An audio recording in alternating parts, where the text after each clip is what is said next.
వాలంటీర్లకి 10,000 రూపాయలు ఇస్తామన్నారు. ఇచ్చారా? ఇచ్చారా? అసలు వాలంటీర్లు ఉద్యోగాలు ఉన్నాయా? లేవు.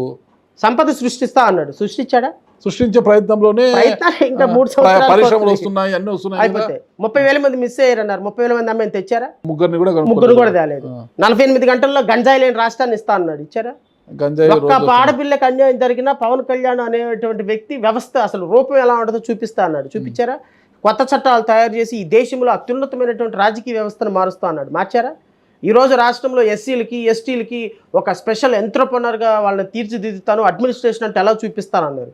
అసలు రాజ్యాంగంలో అసలు కొత్త వ్యవస్థ జీరో పాలిటిక్స్ ఎలా ఉంటుందో చూపిస్తానన్నాడు. అసలు కులం లేని రాజకీయం నేను చూడాలన్నాడు.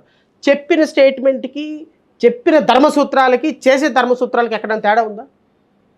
సో అందుకని నేను అంటున్నా, మీరు న్యాయబద్ధంగా ఉండవసరం, ధర్మబద్ధంగా ఉండాలి. నాకు తెలిసినంత వరకు జగన్మోహన్ రెడ్డి గారు ధర్మబద్ధంగా ఉన్నారు. ఒక మాట అన్నాడా, మాట మీద నిలబెడతాడు. ఇదిగో ఈ పథకం ఇస్తానంటాడా, ఈ పథకం ఇచ్చాడు. ఇదిగో ఈ పథకం నేను ఇవ్వలేను, ఆర్థిక పరిస్థితి బాగాలేదంటాడా, ఇవ్వలేదు.